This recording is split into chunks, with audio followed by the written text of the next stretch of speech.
Hey everyone, welcome back to my channel. I know what everyone's thinking. Why is she all done up today? Why is she wearing makeup? Well, listen, Karen from Idaho, I had some obligations before I needed to record this video. We did not have time to wipe everything off and have a clean slate, okay? But for the run, I will be taking care of that. I'm just kidding. Anyways, so I'm here today very excited because I am reviewing another Hoka shoe, one of which I have not tried before. It is the Hoka Mach X 3. I'm pretty pumped about this shoe, but I will say I kind of forgot which colorway I had, so this is gonna be a surprise for all of us here today, okay? Okay, not neutral, but if I recall, there actually were not many neutral options. I believe there's only 2 colorways of this shoe. This is a shoe that is relatively newer. It did come out in September. Looks like this is about as neutral as I could come up with, but it's got a lot of green going on. I do love green, so I have probably a few things that I could wear to match this shoe. It is quite a bit heavier than what I usually like. I did know that actually by doing some research on this shoe, but I was still hopeful and optimistic that this would be okay for me. I'll get into all the specs here in just a moment. I just want to kind of tell you my initial thoughts by taking it out of the box. This shoe is, I believe, going to be kind of in alignment with a Saucony Endorphin Speed 5. Now, I've spoken of that before. I used to run in the 4s quite a bit, so this is quite a bit heavier though, so I don't know that that's going to be a great correlation in terms of weight, but I think in terms of its overall performance, possibly. Maybe also a little bit leaning into the Brooks Hyperion Max 3 too. Now, that one's a bit of a heavier shoe. It's in the 7 ounces, I believe, for women's, and this actually is a little bit more. This is an everyday running shoe, best for some of those tempo runs. If you are looking to go a little bit fast and have some interval training, you may have fun with this shoe. Being that it is a heavier shoe, that does kind of surprise me. So when I actually get into the run and again do some interval training, interval work, tempo run, I will speak to if I do feel this would be a good fit slotting it in there for interval training, but in general, it does have a plate, so I think it could be a faster shoe, just a heavier shoe. I usually just kind of also think of my faster shoes as lighter, but you know, it's all preferential anyways. Some of the items I want to call out that are differences between this and its predecessor. Again, I have not tried the predecessor, but they did make some adjustments with the warped knit upper here. There were a lot of complaints about it being a little bit of a hotter shoe and some rubbing between that and the heel collar too. So they did make some improvements with the heel collar. Initial thoughts, it does look like there's quite a bit of padding added here. So ideally there won't be any issues with rubbing, chafing. We don't like that. I hate blisters. I hate running with any shoe that's going to be prone to that. So they did make some improvements there. From my perspective, this is quite a bit of material here. I don't know that I'm going to like that. I don't love too much thickness on that heel collar. I mean, it's a pretty stable heel collar. It's a neutral shoe overall, but this does feel like it's just a lot going on. You can kind of see that here. But yeah, the knit upper, I mean, it's pretty soft. I feel like this is going to be relatively breathable. As I just spoke of its closest, maybe cousins from other shoe companies, those also are plated shoes. And this does have a P-Bax plate that you can see on the bottom here. So that's going to be more of your plasticky material plates. So something that's going to be good for more of that daily running. The heel to toe drop here is 5 millimeters.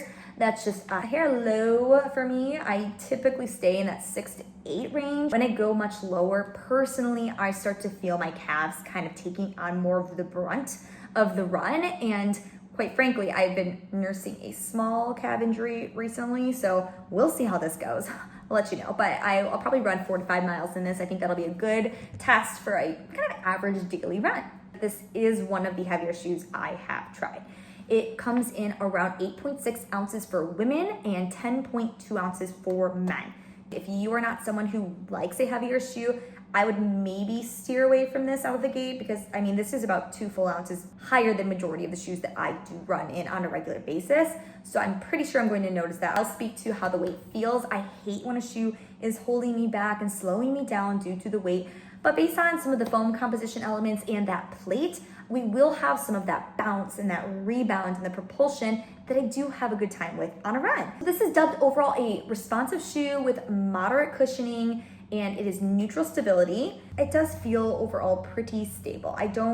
There's nothing that I'm seeing or feeling out of the gate that's drawing any red flags. Like I said, that heel collar has quite a bit of support and cushioning added in here. The bottom of the shoe, the outsole, we have a decent amount of width here, and I find that that's a little bit more conducive for stability support when you are having a longer run or a faster run especially. Sometimes when that gets too narrow here, then I feel like my form starts to be compromised when I go with those faster paces. This is a dual density foam with that PBA in the top layer, so a very common foam that you're going to see in a lot of everyday to race day shoes. Price point for this shoe, this does come in at $190 US.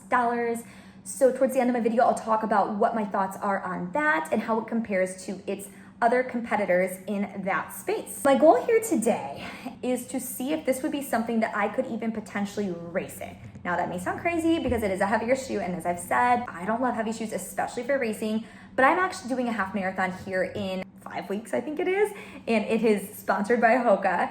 I am not sponsored by Hoka, but the half marathon is sponsored by Hoka. So I felt like, what better shoe to wear for a half marathon sponsored by Hoka than Hoka's themselves?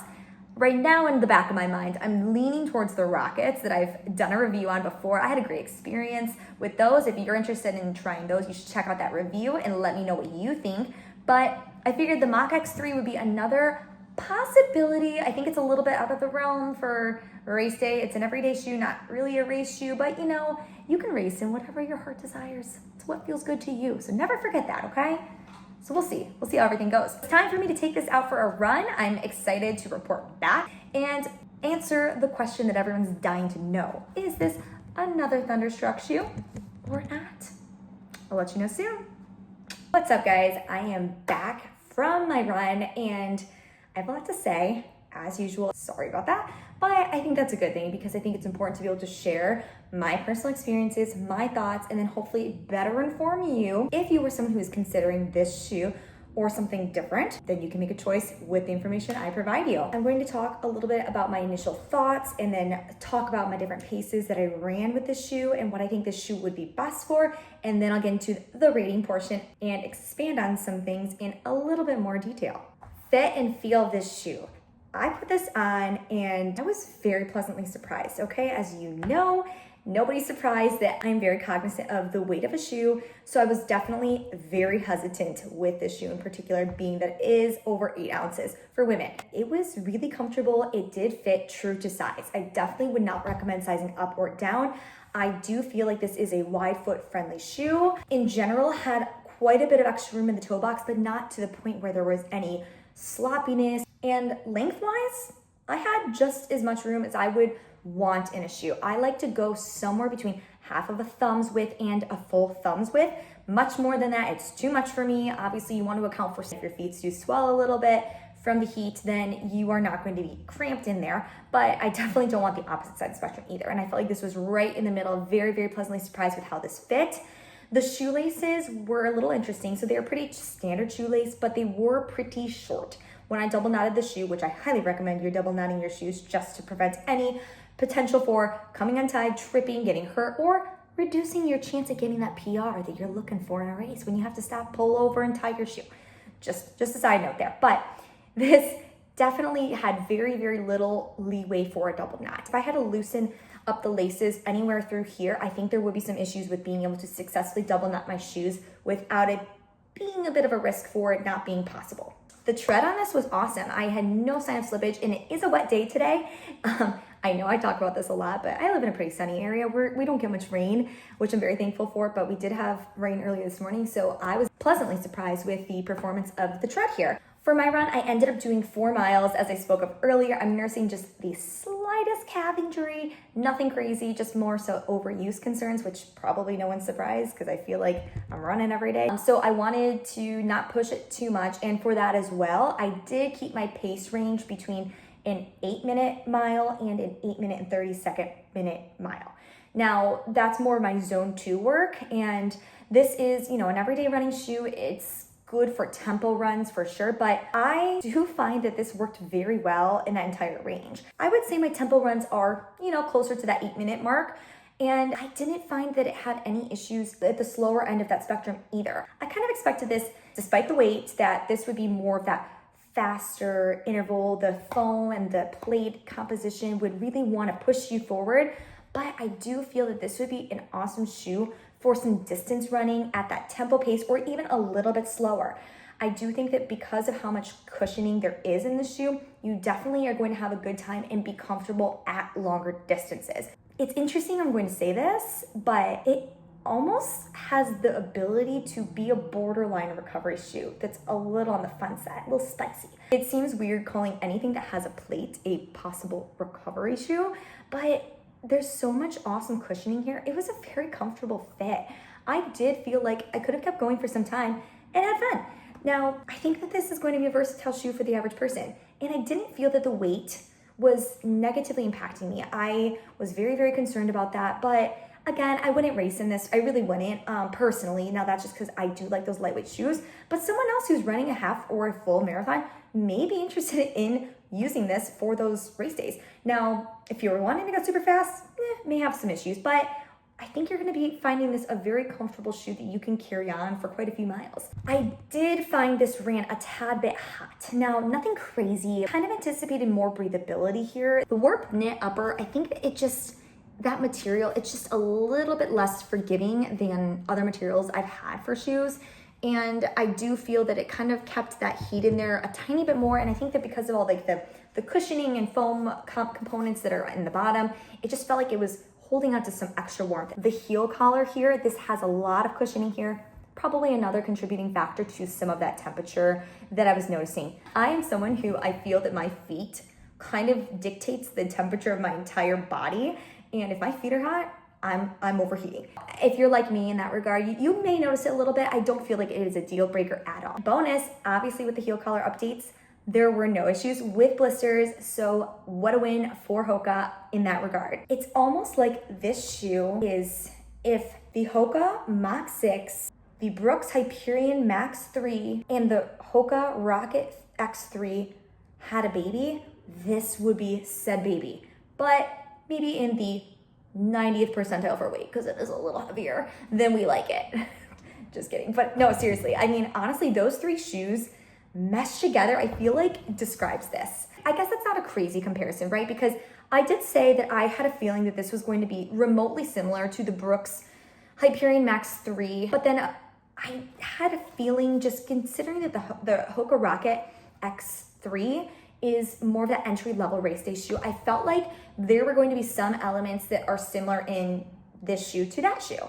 Now, this is quite a bit heavier than all three of those. The Brooks Hyperion, probably the closest comparison, that was a tad heavier for my liking, but overall with how it felt, that was pretty spot on for me. So if you've tried that shoe and you liked that shoe, I think you're going to have a good time in this shoe.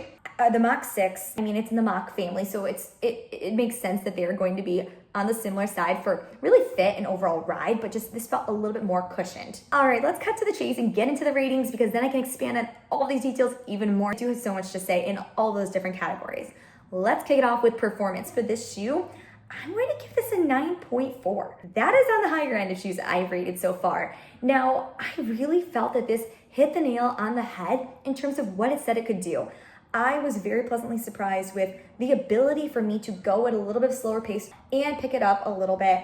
And I didn't notice the shoe failing at any point within that range. Now, it was a smaller range, but I do find that there is the ability for this to go even faster. I wanted to make sure that I wasn't overdoing it. I definitely want to make sure my calves are in tip-top shape for race day. It's funny because I do find that anytime I am training for a half marathon, I get injured. It's like my body doesn't want me to PR. I get a PR goal in mind, I'm working towards that PR, and then something happens, I get an ailment, and then it makes me take a couple steps back. Are you really training for a race if you're not getting injured at some point in your training program?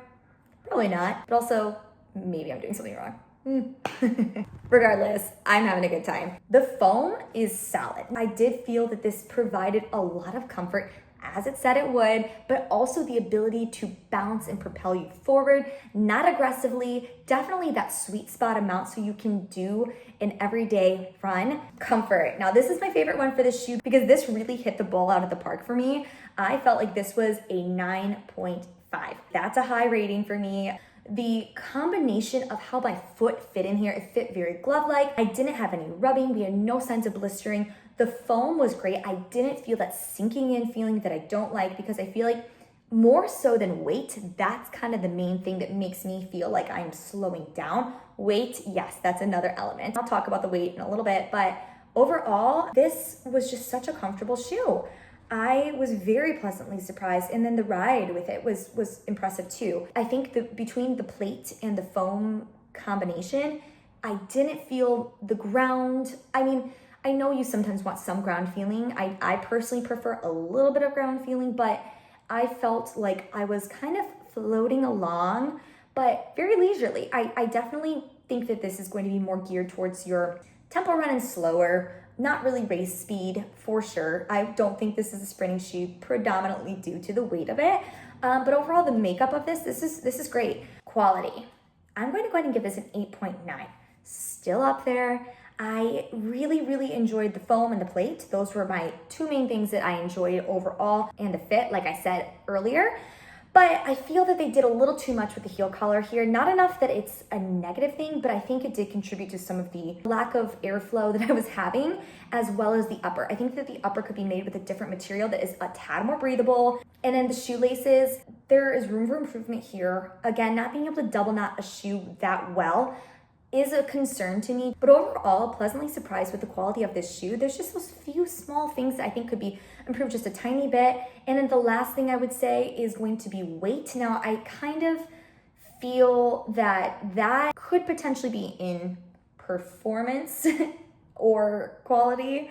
I'm putting it in quality because I think the shoe would possibly cut back a tiny bit on the weight to make it even more enjoyable to be able to perform and more of your tempo pace and doing more of those interval runs. I know that they kind of go hand in hand, but for today, I'm putting the weight of this shoe in the quality side of things. It is a heavier shoe, and it was a little harder to feel like I could kind of let it rip if I wanted to. I just felt like I had some limitations there. For that, just a little backing. Price point for this shoe. I'm going to go ahead and give this an 8.8. I feel like for a daily trainer, it is on the higher end.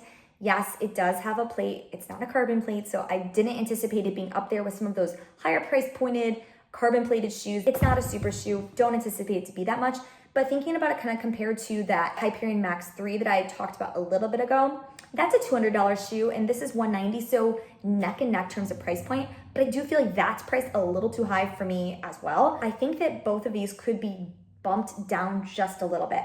I'm thinking price point along the lines of a Saucony Endorphin Speed 5 shoe. Now that's a $175 shoe, which is on the steeper end for a daily trainer. I mean, it's not crazy out of the league.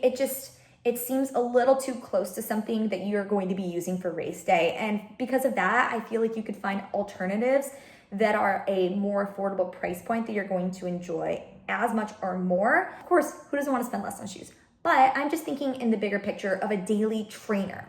That's where it gets a little bit gray for me because I don't feel a daily trainer should be over $175. I just don't. Now it is the time to determine if this meets the criteria for a Thunderstruck shoe for me. I will say I really was kind of hoping that this wouldn't be a Thunderstruck shoe because I feel like I've been having good luck lately with shoes. A lot of shoes I like, but yes, indeed, this is a Thunderstruck shoe. I am shocked I'm saying that because of the weight. Really, that was my biggest concern, was the weight. I do feel that this was a very solid shoe to go do longer distances at that tempo pace or a tiny bit slower. I still think I like the Rockets better than this.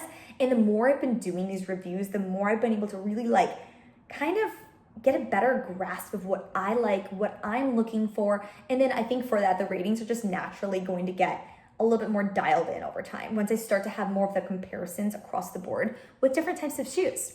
I hope that that was somewhat helpful for some of you out there, gave you a little insight of the ins and the outs of the Mach X 3. Please let me know if you've tried this shoe or if you're anticipating trying this shoe. Would love to hear your thoughts and opinions. And also, if you have any other recommendations you want me to try for you and give you some insights on the shoe before you get your hands on it, let me know. And until next time, thanks for tuning in.